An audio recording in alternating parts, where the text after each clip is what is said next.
So today we're going to talk about cults and how cults can hide in healing spaces and how they just hide in the shadows. And they dress themselves up as healing and empowering and community spaces and things like that. And this isn't the purpose of this live isn't to scare you or for you to feel like you are wrong or you are a bad person for either being in a cult, having been part of a cult, or seeking out a cult-like community. That's not what this is for. This is to specifically shed light on how and why cults can be dangerous. And I'm not saying they always are, but they can be. And so I have my notes here to the side. So if I'm looking over, that's the reason why. Um, I think the intention of people joining cults is not necessarily to have this stigma about them, like, oh my God, I joined a cult.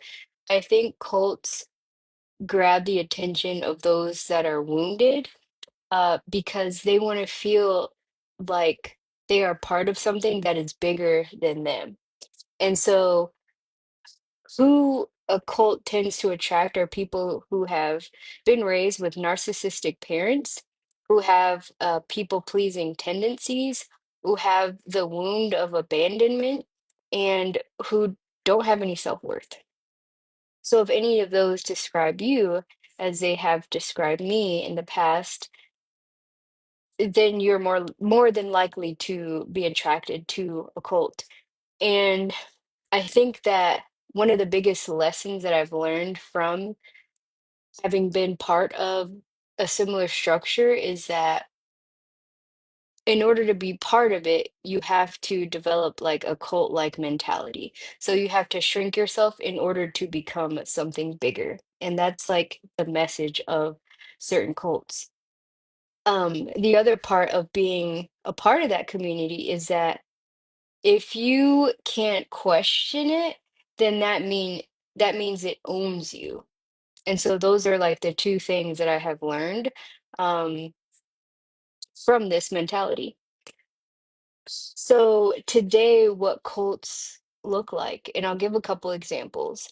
Cults can look like the healthy lifestyle community.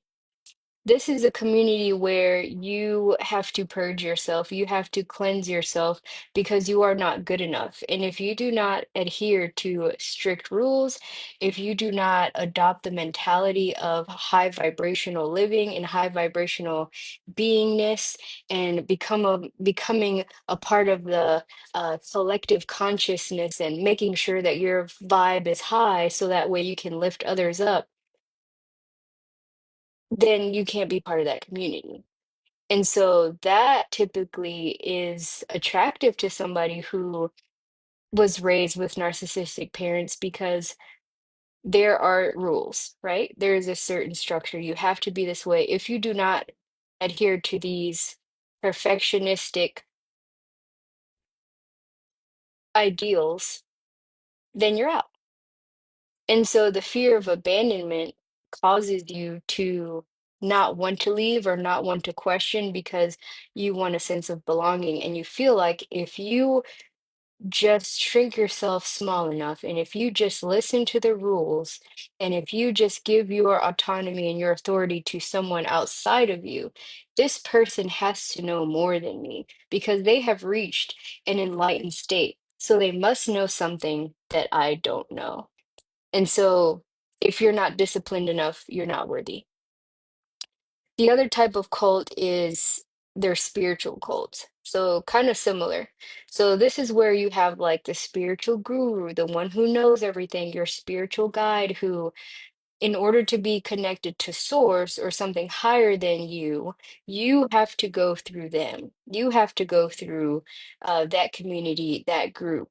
And if not, then you cannot vibrate high enough to get into heaven or to reach, a state of bliss like the Buddha or whatever the fuck else they tell you in that cult. Um, what tends to happen in these kind of cults or, cults led by narcissists is that it's not about healing. It's not about spirituality. It's not about any of that. It's about hiding yourself and just becoming one and just becoming part of the unity. Again, if you can't question it, then it owns you. The other point that I wanted to make very clear in this live was how the part that makes the cult dangerous is unity is disguised as, or groupthink is disguised as unity. And this is the part that's dangerous because it says that you cannot have your own individual experience. You cannot move at your own pace. There's no room for nuance. There's no room for mistakes. There's no room for curiosity or questioning. Um, and it just erases your voice. Again, if you can't question it, it owns you. So it gives the illusion of, and I apologize, my air fryer is about to go off because the food's ready.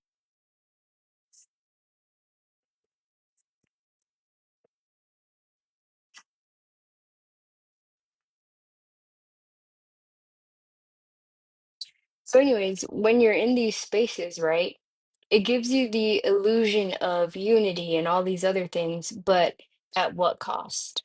The cost is your erasure. Your voice gets erased because you're not singing the same song as everyone else. And you can't have that in those type of communities. So it's really important to develop your discernment so that way you can see the bullshit. It's like these community, like especially the health community and the spiritual community, I think those are the two biggest ones, is that they tell you what you can eat, they tell you what you can't eat, they tell you what you do, they tell you what you can't do, how you should feel, why you feel that way, who you should follow, who you shouldn't follow, who the villain is, who's the person that you can believe. If you stray too far from the group, then you're judged or you're labeled as anti whatever, or you're labeled as low vibrational. And so these people tell you that they tell you that you have to do X, Y, Z to be high vibrational and blah blah blah. But they're also so welcoming and they're so gracious and they're so this and that. So if you are that way, why are you judging? What happened to grace? What happened to being non-judgmental? What happened to being welcoming? What happened to all of this high vibrational blah blah blah, this bullshit that you're uttering? But if you question anything or whatever else, you're hurting their ego. But what happened? I thought you were high vibration. I thought you didn't have an ego. This is why people need to get fucking grounded because you will live in delusion. And when you follow these people, they will lead you to the end of a cliff, just like I was talking about yesterday.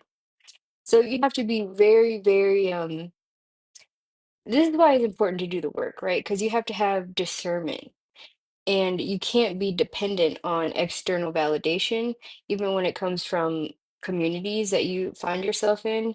If it comes from other people who you feel like have a similar story to you, and oh, I gotta follow them because their story is similar to mine, so they must know something that I don't fucking know. Not even me. Like, I don't even like when people follow me too closely and, whatever else. Like, because everyone has their own experience. The other thing too that keeps people in the cults are the fear of abandonment. If I speak out against the things that I see, or if I have my own opinion on something, what are people gonna think? I don't give a fuck what people think. I don't. If I did, I wouldn't have made that video that I did about leaving the vegan community. I frankly don't care because everyone has their seasons of learning different things.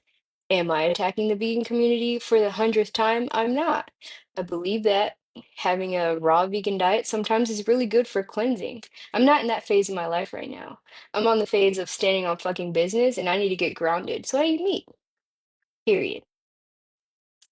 So if you have ever felt abandoned or rejected or ostracized from society or, your family or friends or whatever else, the cult-like mentality, you're probably very attracted to that because there's somebody to tell you what to do.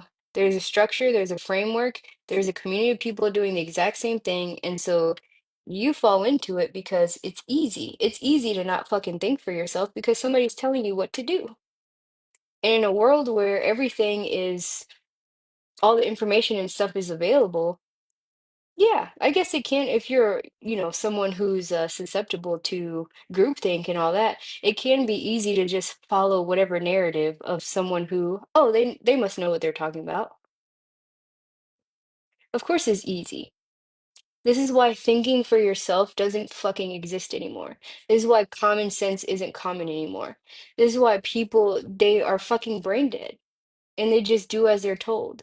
They obey whatever society tells them to do because no one wants to think for themselves. No one wants to have their own experiences because you're so goddamn afraid of your own feelings and oh my God, of your own ego. Like, shit, I've been doing something this whole time and it's wrong and it doesn't feel good anymore. Panic. What do I do? Let me just follow the next person who's going to tell me what to do. Could you imagine? It's like we want to be so part of a community and da da da, and we find ourselves in these little bubbles of like groupthink and like these cult leaders. And so you have done like not a 180, you have done an entire 360. You don't want to be an NPC, you don't want to be a follower, you don't want to da da da, you want to be so different. And then you have done a complete 360 where now you're in a cult who you all say the same thing, you all dress the same way, you all think you all believe the same. It's like, do you realize what you have done? You are now an NPC with a different label. Congratulations. We gotta think, guys.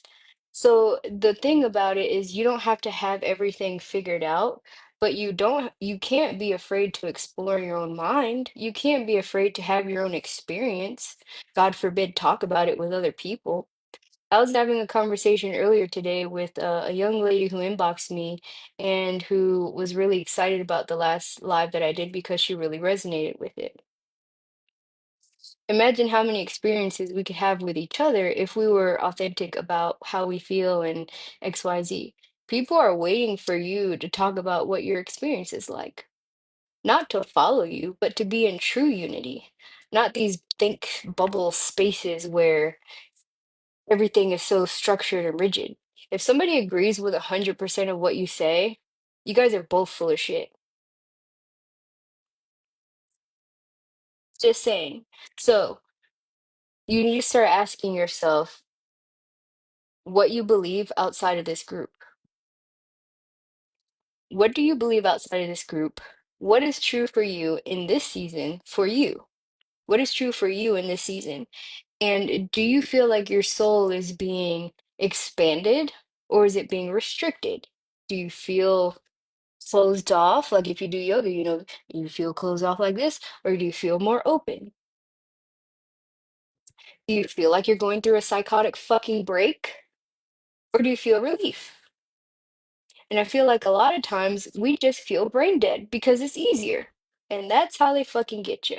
Because you're brain dead, you're just do, do, do, do, do, do, do, along with the narrative that whoever else wrote for you, and you refuse to think. So I'm a huge advocate of thinking for yourself, having an original fucking idea, experimenting with yourself. What's wrong with that? I think you are allowed to outgrow rigidity in a system that doesn't work for you. And I think teachers that you should look up to, you don't have to, but teachers that you should look up to are the ones who give you a framework.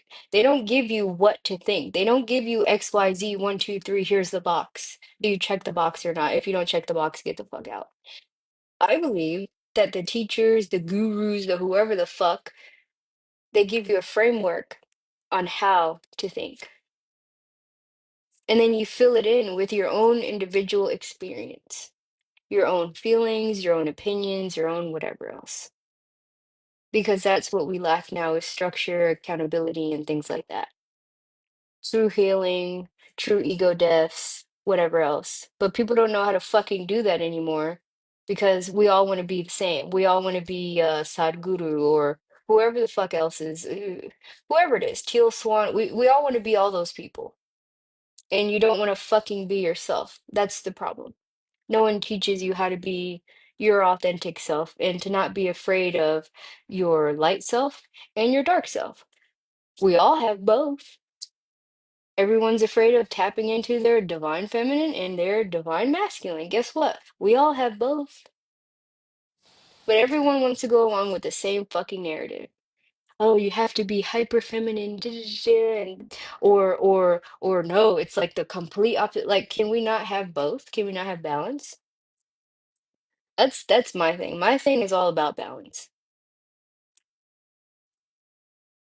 Anyways, the point is to not escape reality and is to not turn your brain off because you want to be more enlightened or you want to be more godlike or you want to be more like whoever else.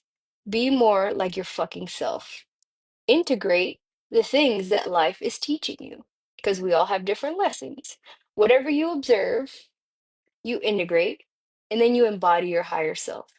That's the whole fucking point. If you're following people that don't allow room for that, the good, the bad, the ugly, then fucking leave. Do it for yourself. Or surround yourself with people who inspire you to do said thing. That's all I gotta say. I love you guys so much. And I might make a part two. Goodbye.